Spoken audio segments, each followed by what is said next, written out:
माता वैष्णो देवी के अगर वहां पे अगर बच्चे कोई सिलेक्ट हुए हैं, पहली बात तो अपनी काबिलियत पे हुए हैं, नीट पे हुए हैं। रही बात कि अगर एक्ट की बात अगर बीजेपी करती है तो 11 साल बीजेपी यहां जम्मू कश्मीर में हुकूमत में रही, खुद भी अलायंस में रही पीडीपी के साथ, पीडीपी और बीजेपी रहे। उसके बाद एलजी गवर्नमेंट रही, वो भी बीजेपी के लीडरों ने खुद कहा कि हमारे अपना एलजी हैं। मैंने नहीं कह रहा, आपने खुद सुना, उनकी अपनी बाइटों में सुना है। तो मुझे बताएं 11 साल में उनको याद क्यों नहीं आई इस एक्ट की? आज जब उमर अब्दुल्ला सरकार है उस पर ये इल्जाम लगा रहे हैं कि जनाब इन्होंने, जबकि हमने नहीं, यूनिवर्सिटियों का चांसलर कौन है?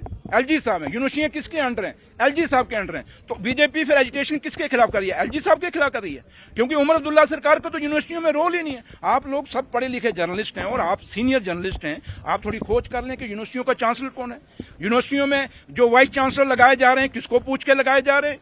ये सारे सवाल आज जितनी यूनिवर्सिटी। और दूसरा सबसे बड़ी बात मैं हमेशा कहता हूं कि चाहे माता वैष्णो देवी यूनिवर्सिटी का वाइस चांसलर हो, चाहे जम्मू यूनिवर्सिटी का वाइस चांसलर हो, चाहे सुकास्ट का वाइस चांसलर हो, चाहे सेंट्रल यूनिवर्सिटी का वाइस चांसलर हो, या जम्मू सूबे के अंदर यूनिवर्सिटियां हैं, क्या एक भी यूनिवर्सिटी के लिए जम्मू का कोई हमारा प्रोफेसर या जम्मू से बाहर कोई भी इस धरती का कोई आदमी काबिल नहीं है वाइस चांसलर बनने के लिए? ये सवाल बीजेपी सिर्फ इन सवालों को घुमाने के लिए लोगों को गुमराह कर रही है। बट मैं एक ही चीज कहूंगा कि बीजेपी को ये पूछिए और संघर्ष समिति के लोगों को कि उनकी एफिलिएशन कहां। आप सब चेहरे जानते हो, मैं भी चेहरा जानता हूं किसके साथ जुड़े हुए हैं। दूसरी बात कि ये एक गलत सवाल उठाया जा रहा है, आप बच्चों की पढ़ाइयों को मत बांटिए धर्म के नाम पे।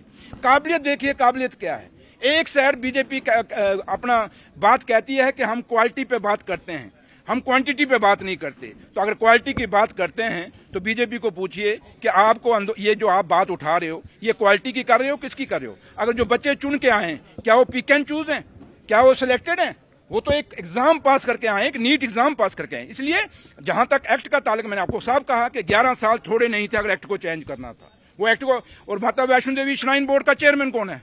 ये सवाल तो आप बीजेपी से हमें क्यों पूछते हैं बार बार? क्योंकि हमें पता है कि हमारा रोल कितना, और आप लोग जानते हैं। और मुझे समझ नहीं आती जम्मू के मीडिया की कि आप हमें बार बार घेरने की कोशिश क्यों करते हैं? क्योंकि आपको पता है कि वो माता वैष्णो देवी श्राइन बोर्ड का चेयरमैन कौन है, यूनिवर्सिटी का चेयरमैन कौन है और कौन क्या होता है। तो लिहाजा मैं आपसे यही अपील करूंगा कि ये सवाल बीजेपी को आप पूछिए।